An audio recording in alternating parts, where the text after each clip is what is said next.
Welcome back to part 37 of Final Fantasy XII, where, after picking up Reverse, because we've now hit the highest rank of the hunting guild, we are going to be hunting down more espers. 3, in fact, today. We've got Exodus, Zeromus, and Chaos to hunt down. The latter of the 3 being the one that is tied to the Necrohole side quest will be taking us a while, but that'll be later in the video. Exodus here isn't actually too bad if you just experiment, that you'll find your way through. There are these shrines located all around the place, up here in the Mosphorian High Waste. Interacting with the right ones will cause the berries nearby to start floating and land in specific locations. These specific locations are now traversable once you have done it.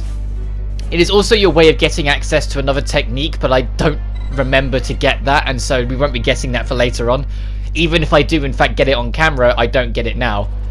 If you saw me there for a second just pause, it was me double checking to make sure I was going in the right way, because I had a map that I actually hand drawn on a few of these side quests from when I was a kid that I like to actually go back to, and one of them was the map to go through this, because I found it kind of charming to see what I did when I was like 10 or 11 years old, when I properly sat down to go through this game, compared to now, seeing what notes I made. And some of them hold up pretty well, some of them make no sense whatsoever, but I think that's just because it was in a different mindset and I probably didn't bother adding the context.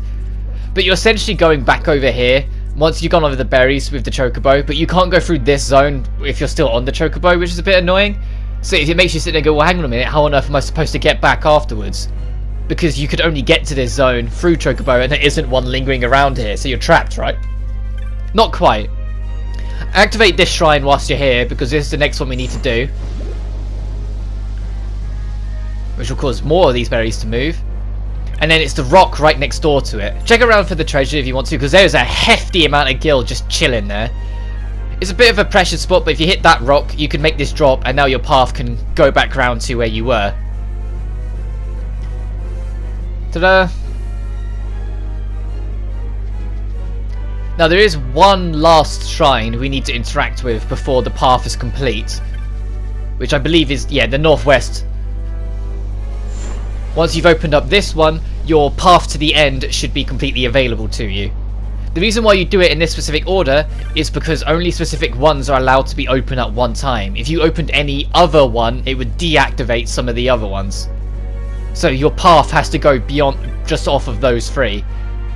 And this third one can now be taken all the way through, so if you go back up along the rock and around, it will take you to the only area of the highways we have yet to visit. The highest peak of the area, where our next esper awaits. I wanted to say summon, that is technically what they are, but they've given them the name esper in this one. But here's something that gets a little bit of a, like, because in every Final Fantasy, the espers had a different, the summons had a different name, and Final Fantasy XII was the first one to reuse an old name, because they were called espers in 6. It's not the last case, because they're called Eidolons again in 13. And I think they were called Eidolons before in either 9 or... yeah, it was 9, I think. I went to say 10, but 10 was Aeons. And the 8 were the Guardian Force. But this is Exodus. And as I've mentioned before, all of them have a gimmick. This one's gimmick is that you can't use items, which is probably the most bearable one outside of no techniques that you could be given. Not being able to use items is perfectly fine if you have a white mage. It's just you have to be wary of the fact that this bugger will cast Reflect, and so it's not as easy to deal with. Unless of course you have the spell, which you see me use now. It also has Flare, which is, needless to say, is tier 4 non-elemental. It's going to hurt if it hits you. What's Unleash? I can't remember what Unleash is. I think Unleash is just a stat boost. It also has Scathe, you know, the strongest black magic spell in the game. Hits the entire party for group 1 for the strongest level of damage. But this bugger isn't all that bad. Of all the ones we've fought, this one really isn't too difficult. And I think to an extent it's partially because you could have fought this thing from as soon as your first visit to the highways. But of course, me wanting to just keep it all as together as late stuff, I left it till now. It does make itself immune to physical attacks later on, but similar to other instances, it only lasts for a set amount of time, so if you have no real way of dealing with it, if you can just survive, you'll be fine. but I decided to make it as an opportunity to use Scathe, granting us the power of Exodus. Atop here of the Empyrean Throne, I think this area is called. I like Exodus's design, because it almost looks like the symbol of a judge that you'd see in a courtroom. Which is probably deliberate, because it is, like, I think this thing in the law is a judge, jury, and executioner. Yeah, Exodus the judge style. But that's another one down. We're racking them in. Keep in mind, before we started these extras, we were on 4, and we got 2 last part, putting us to 6, and we got our 7th now. We got 2 more to get this part, which will put us to 9, and there is technically a 10th one that we could get now, which would open up the hen mines, because the hen mines require you to have, the second half of the hen mines require you to have 10 espers at your disposal, so we can technically, but the last one that is available to us right now is Ultima in the Great Crystal, and it's just not worth going for it now, so I just chill with 9. This one was a little bit of a difficult choice, because all of them kind of get something for the effort. I think do I give it up to Barsh?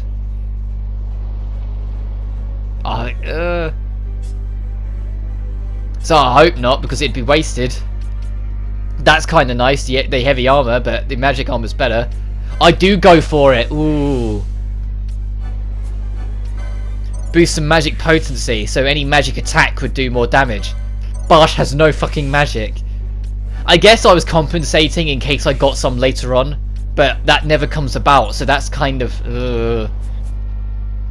I should have really given that to Balthier, but oh well. Yes, I have seen the posting. To get the... Oh, this is for Fafnir. As I mentioned before, the hardest normal hunt in the game. You should get a trophy for it and a mark in the Hunter's Den for it if you could defeat it, because of its difficulty. Which is odd, because it's not the last one you could possibly have of the normal hunts. There's one more after Fafnir you can get. But it's after the Pharaoh's Tower, which I just find kind of odd. Like, make Fafnir the last one then, because otherwise the next one that we unlock, once we've done all the normal hunts and we've done the Pharaoh's Tower, isn't as bad. But the main reason to come up here, other than also picking up the Pisca Demon, is there is a acolyte, I think they're called, these guys that we're talking to. There's an acolyte of some kind that you can find that will give you a key, and that key will actually go to a secret room in the Still Shrine of Miriam.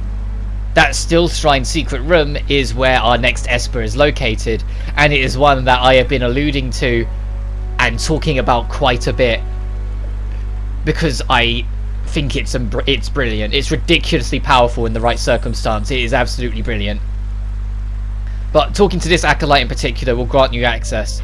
So heading over to the Still Shrine, go to any of the portals like you would normally, or the Waystones, and when you go to touch the device, it will offer you to use that stone that you've got, the Stone of the Condemner, which will warp you over to it. It's nice that we get to listen to the Still Shrine's theme again. It's the last time we'll be hearing it, because we never return here again, but... I love the soundtrack in this game. It's not as bombastic and as powerful as previous games, but it's got the atmosphere down to a T. But as you enter, we get our next one.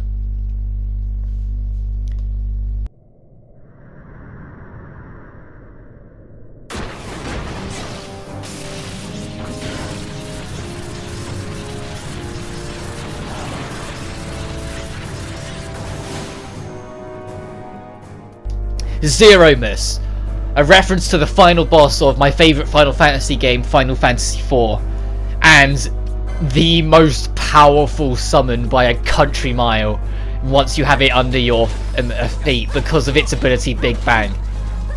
But what makes this fight so brutal is that you are completely unable to use magic whatsoever throughout the entirety of this fight. So if you wish to heal, your only option is potions, which is why you can see I've stocked up.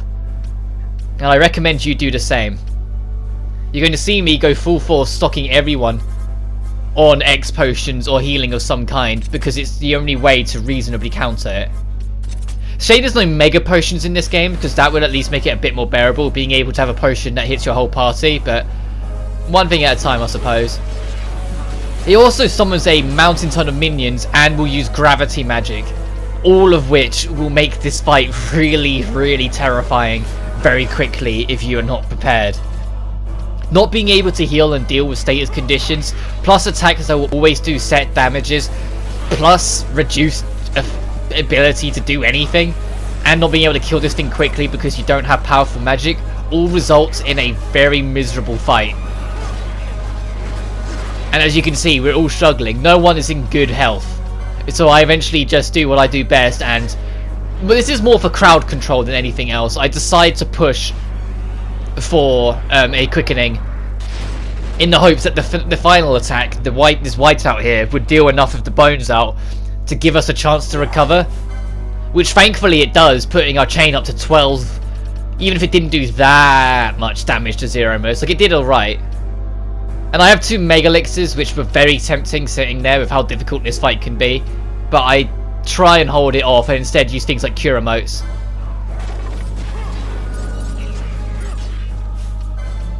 I'm curious to know if the Cure Emote would be affected by Barsh's boost. Like, the Scathe Mote I think would be boosted by Barsh's magic potency that we got. So I guess maybe it got a use. But as you can see, I am menuing hard throughout the entirety of this fight, because I said this guy can actually be a right bastard. If you're not prepared to deal with it, Zeromus will absolutely grind your progress to a halt. It is a worthy challenge for an Esper that you really have to work for to get defeated. And it's not the only Esper today's part that is a worthy challenge. We got Chaos yet, and Chaos is mean. Chaos is our first tier 3 one. This is still technically a tier 2 Zeromus.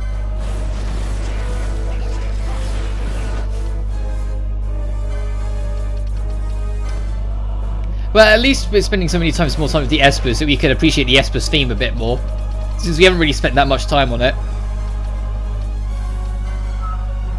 It's a good theme.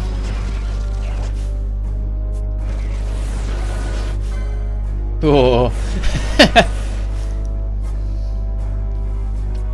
It gets worse the moment this fight guy starts casting stop all the time as well.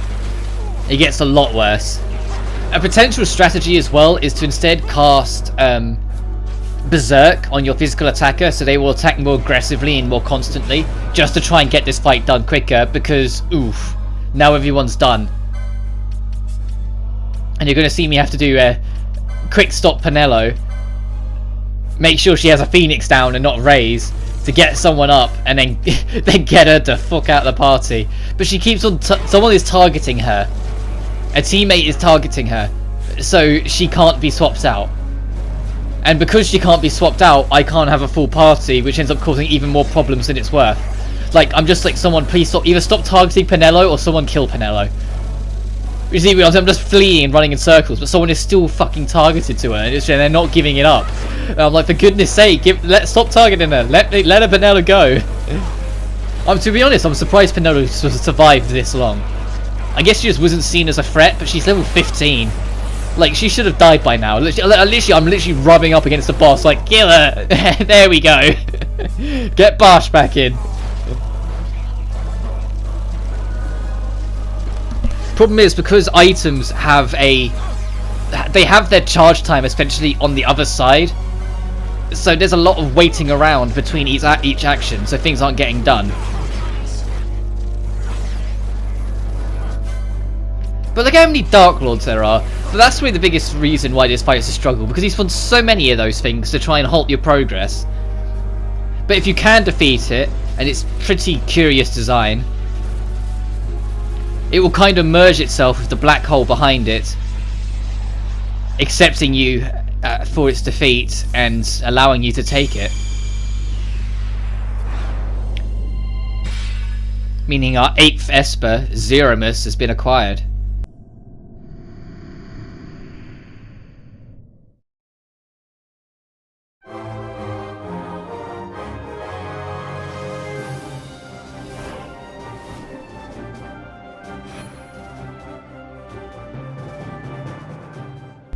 But there's one more we still need to get before we're entirely done with today's video, and as you can tell by the length, we've already got 2 knocked out and 1 left. The last one's going to take a while. We've got the entirety of the Necrohole side quest, as I've alluded to before, and we've already done a couple odd parts of it beforehand, getting 2 of the shards, the one in the waterway and the one for doing all the hunts tied to the waterway, meaning there's only 1 more we need to pick up, even though there are technically 4 shards, but one of the people involved in the side quest has the last one, so you have that all kind of automatically.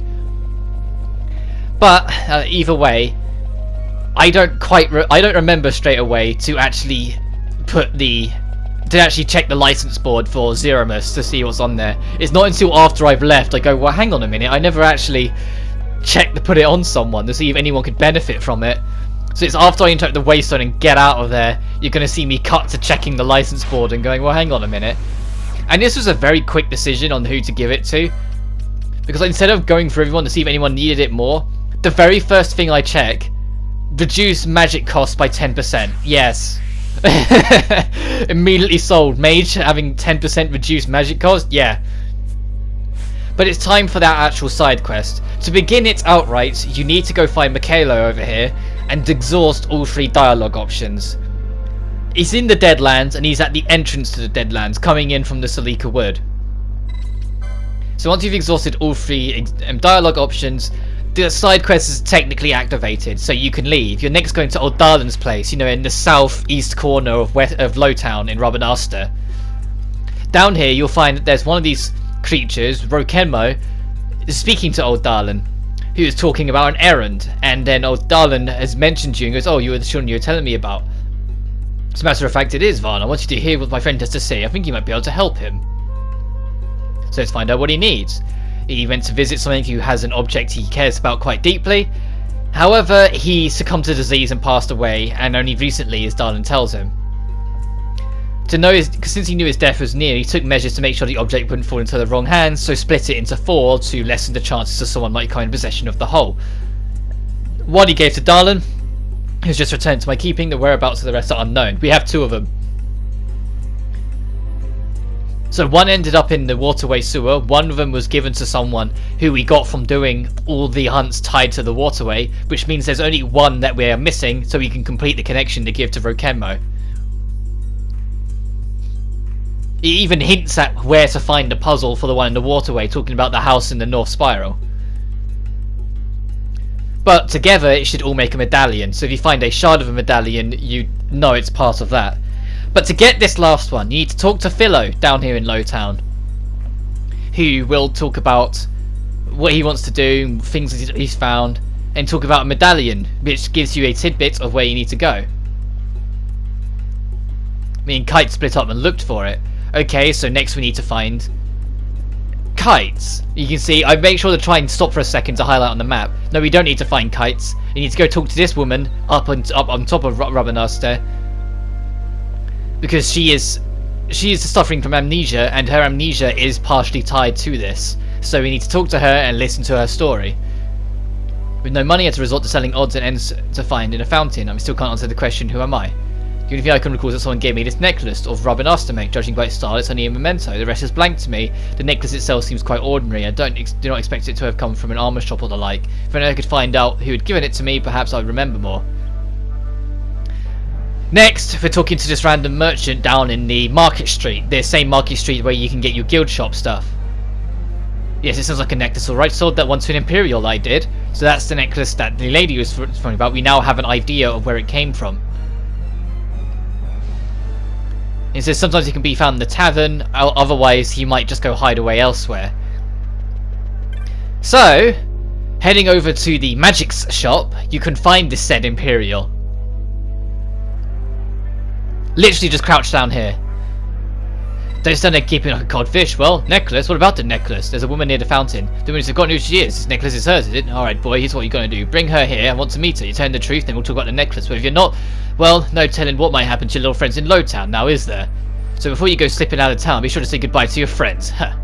So he doesn't believe us at all because, you know, fuck the Imperials. So, back down to talk to Kites up by the entrance to the waterway. You get even news either way, so just listen to him. He says, the fountain Southern Plaza, where it looks like we threw it in there. That's the good news. The bad news is that the medallion's gone. Someone took it.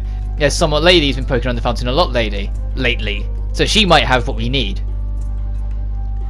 What's it got? Philo said she was having the same problem as his own. Nothing's got right for us, it is. So, going back and talking over the Philo, yes, this is all part of the same side quest. You have to do all this. He will give you some more information about needing to see this woman. You heard that? You have Pinello have to say about that. I'm only teasing you, but what do you need to see her for? The Imperial wants to talk to her. You think you might know who she is, but I guess there's not much to be done. He said he's running up for Yuri's magics, right? Unless you want to come with us right now. Yes! To save you travelling all the way back up there, because I'm cutting all the running between each zone each time. But if you just click yes, I'll go. You just cut out the middleman and it takes you straight to the magic shop. So then you can talk to the Imperial again. Give me that look, boy. Don't tell me you brought this woman of yours. Well, let's see her then. Is it really you? Shield, I could have sworn I'd seen you, but I thought my eyes were playing tricks on me. She told us everything. She came from Arcadia to visit her brother. Then once she got here, she went on a walk through the desert to see the sights.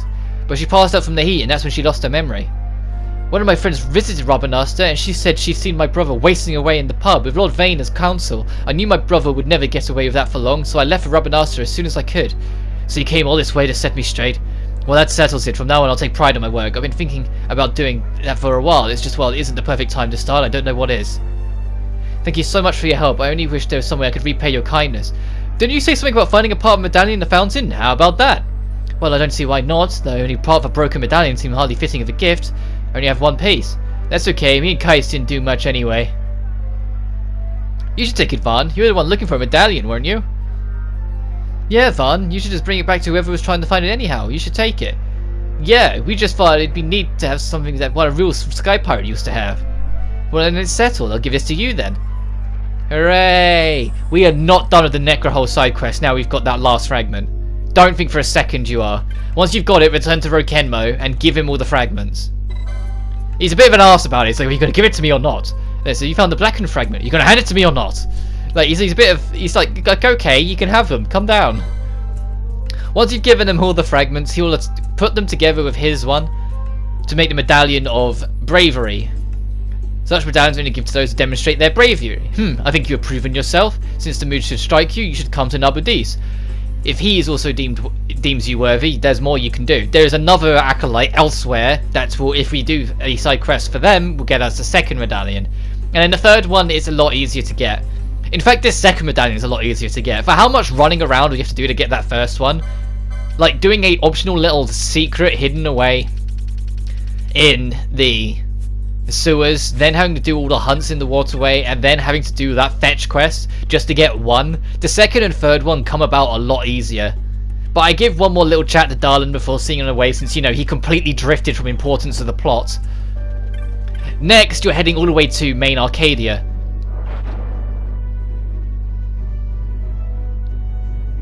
Because in the magicry shop here, there is another one of these acolytes. Ruken-Mu, which is different from Roken-Mo. Talking to him will initiate the next one. There is the Moon Silver, but someone called Otto took it. We actually spoke to Otto. He's in Old Arcadia. We spoke to Otto on our first visit, and I said remember him for later. He is over here. See, this is a wedding band of Moon Silver. You didn't have to give me this. While your words alone give me joy enough.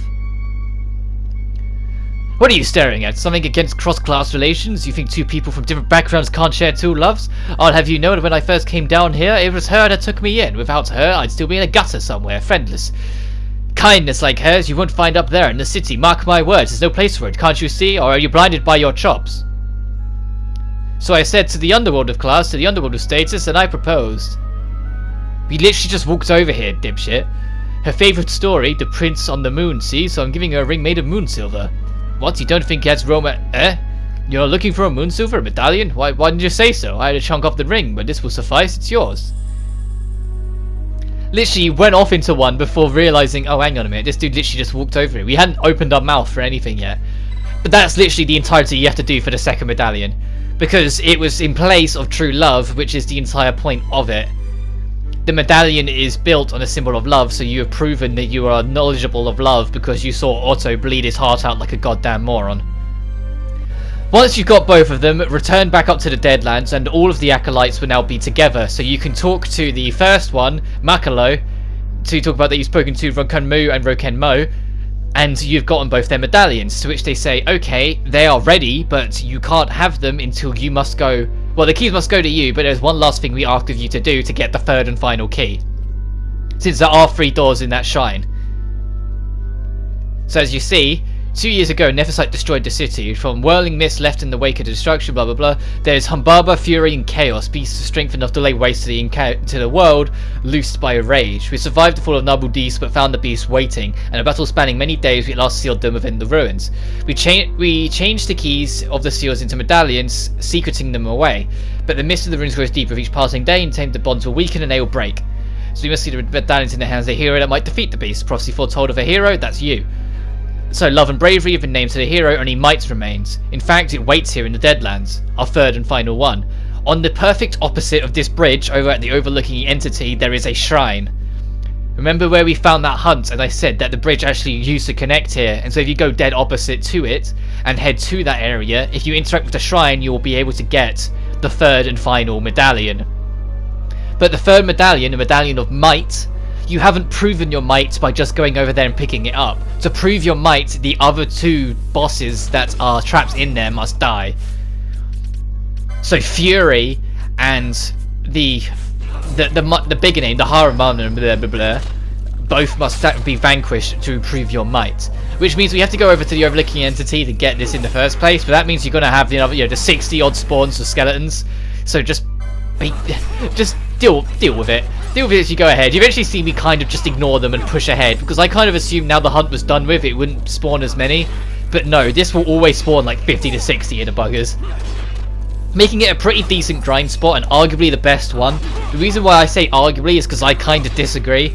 Once you get to level 70 to level 80, the amount of experience they give just isn't enough, and instead there's an experience point in the Hen Mines that, although it's far more dangerous, is just a better alternative. But the shrine right in front of us is the one you need to interact with.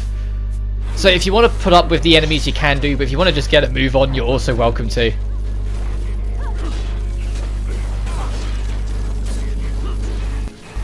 But eventually the game will I'll eventually get the idea to just push on, to just ignore everything and push ahead. You don't even need to interact with the shrine, you just need to be in front of it and the cutscene will initiate. Because the other acolytes are all here somehow.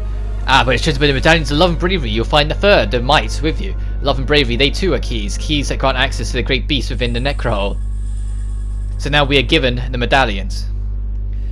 That you are here is proof enough of your worthiness. The medallion that sleeps in is waiting for you. Seeking the medallions of the hand chosen, so Humbaba, Fury, and Chaos, restore silence to the necrohole Nabudis has become. Do this in our memory.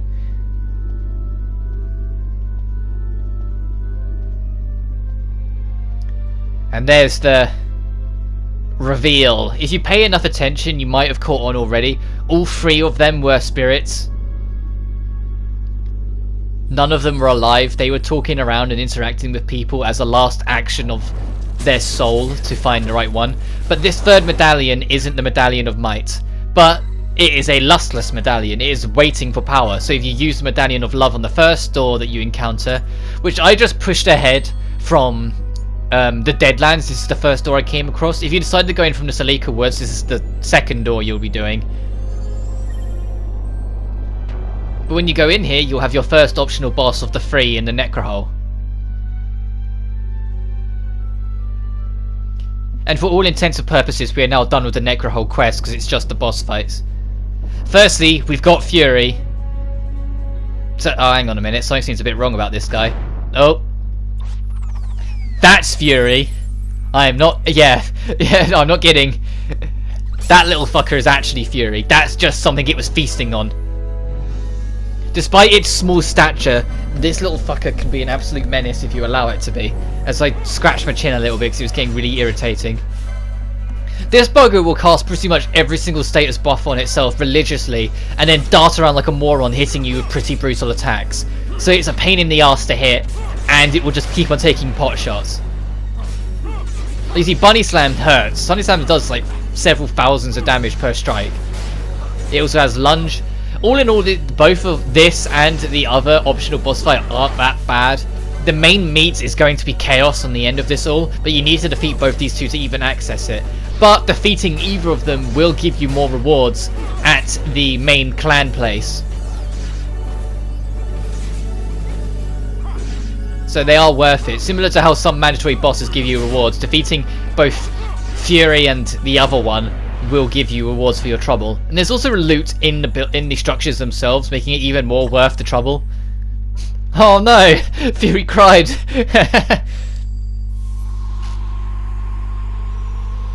But it also means you're going to have 3 separate points in this one area alone of the Final Fantasy fanfare. Which wouldn't be so bad if you could skip through it a bit quicker, but the fact that you have to sit through this whole 10 to 15 seconds of it each time, it's going to say congratulations, and then only when it's faded away will it accept an X button input to try and fast forward ahead, because you can actually sit on this screen for as long as you want if you don't press the X button. But the lusterless medallion Keens being your ultimate hints, if you didn't work it out already, that you need to do the other 2 doors before you can access it. Activating float again, the golden axe is your reward, which, as I pressed the wrong button going over to equip, look at its stats. The golden axe is beautiful, and we are finally starting to get better stuff than from the Lucio mines, and even if it's only weapons and not armor. But there goes the first door. The door takes forever to open, so don't return to these if you can help it. But our next door, on the opposite end, closer to the Salika Woods entrance, requires the use of the Medallion of Bravery instead.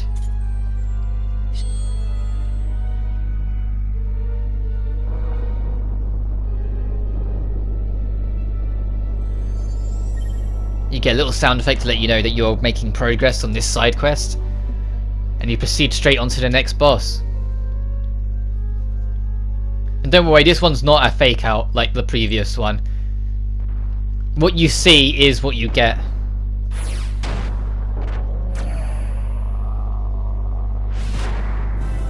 This creature looks vaguely related to the Behemoth.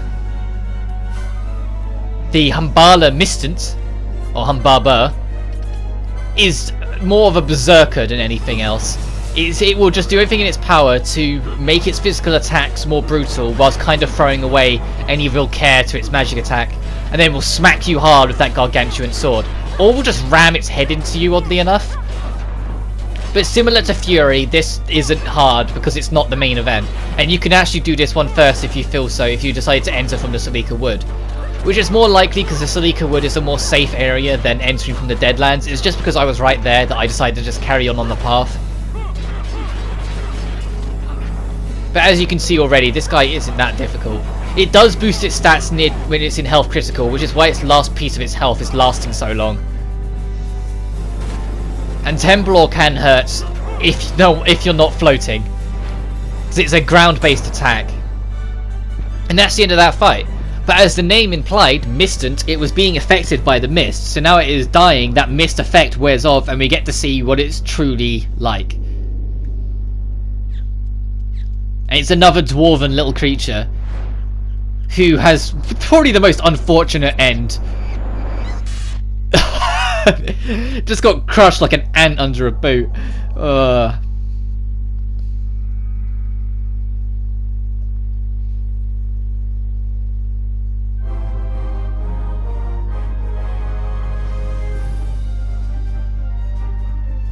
And there goes that one. So all that's left is the main reason we did all of this in the first place. What's likely to be the last Esper you can get before the Pharaoh's Tower, Chaos. As I said, technically it's not. You can get Ultima as well, which should put you up to 10, which would be enough for you to get into the second half of the Hen Mines. But we're not doing Ultima now. Just straight up, we're not doing Ultima till post game. But just like before, there is a reward for your trouble. You get a Scathe Mote, which also Float ran out perfectly timed there, which was a bit like, okay, thanks. But there's only one door left the Crucible.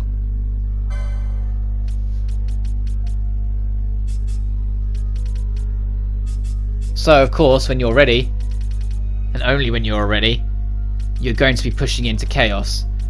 Chaos probably has one of the most annoying gimmicks, ignoring Ultima's gimmick. And, well, I say that Shushu's one was pretty bad with the whole health drain bullshit. The main gimmick of Chaos, to warn you before you even enter the fight, is that you cannot use any physical attacks. The attack command will not work. The only way you can hurt this thing is through magical techniques or items. So your knights are going to really struggle in this. And it is the main reason why, probably why, this one is your first tier 3 Esper. Everyone we have fought so far is either tier 1 or tier 2. This one is far more brutal than the ones we have fought previously, and you absolutely should not enter unless you are absolutely prepared for it.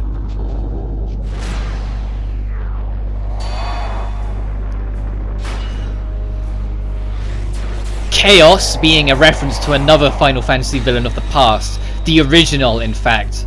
Garland of the original Final Fantasy, but at the end of the game transformed himself into Chaos. So this is a nod to that.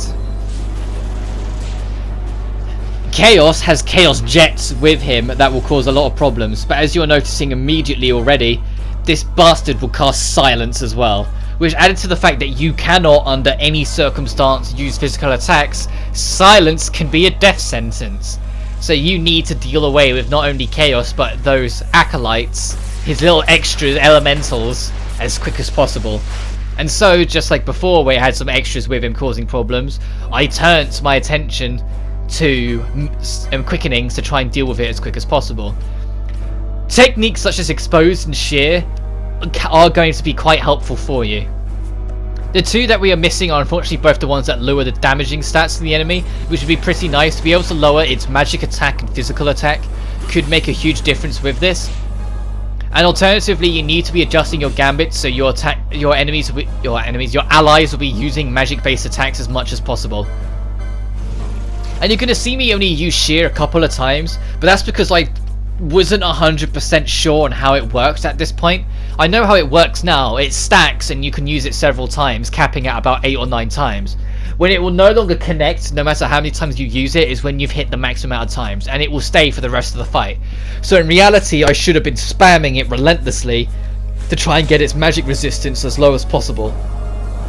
Which I say that is kind of what I'm doing, but only because it's on the gambit, but I eventually swap it off because I think it's not really doing anything of worth anymore, which isn't true.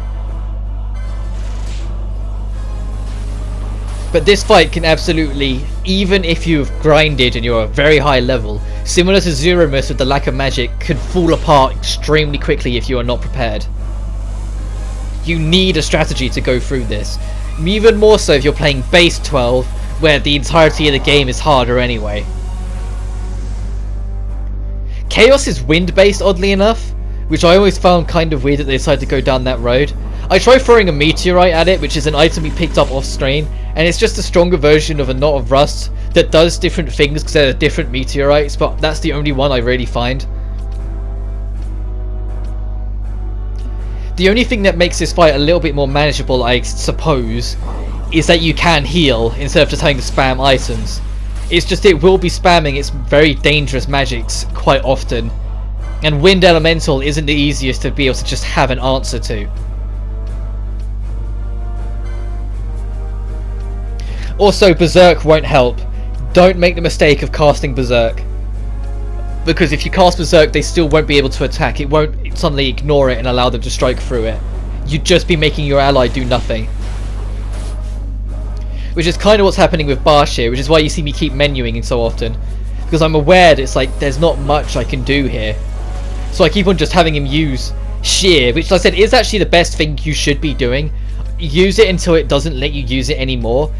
But because I wasn't quite aware, I start trying to do other things to see if I can get anything to work in my favour. Especially because the other thing that makes Chaos really painful is that it is almost entirely immune to all magics except Earth, and you don't have access to Earth magic. In fact, scrap that, it is completely immune to any magic that is either non-elemental or elemental other than Earth. Only Earth and non-elemental magic will hurt it. Which is also what adds to this fight, making it an absolute bastard. Because if you don't have any of the non-elemental magic somehow, like if you haven't brought shock at least, you straight up can't hurt this fight outside of very specific techniques like Thousand Needles. And even then, only 1,000 damage on a boss that's clearly got several 100,000, you're going to be at it a while. Especially when it starts spamming its ultimate more often and doing a lot of damage.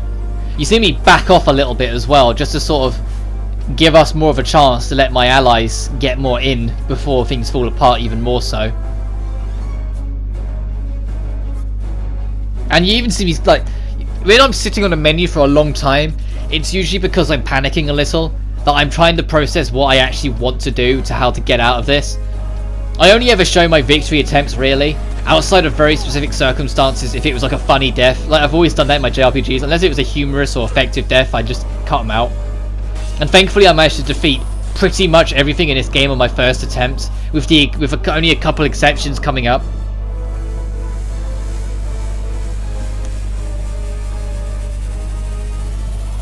As it uses its ultimate yet again, making me very worried because the fight's nearly over, and I hate it when the enemies get like really aggressive when it's like so nearly dead, because it's like, please no, please let me finish you. Like you almost just want to, it always ends up making me do things like this where I want to hard push attacks through, which is what I'm doing here. I'm hard pushing Scathe, but then Balthier dies, so it resets his gambits, so he's now back to following them, so I have to hard push Scathe again. So I'm just like, no, come on, he's so close, just kill it. There we go, 13,000 damage from Scathe, and it's enough to kill it.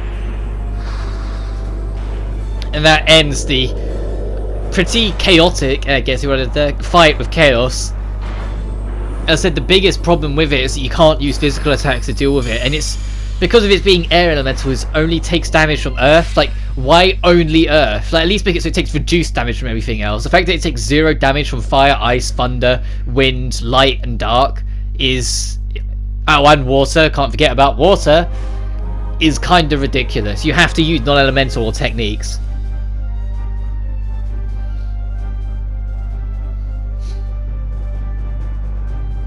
But that, like I said, is your first tier 3. Chaos, Walker of the Wheel. Which puts us to 9, meaning we're only missing 4.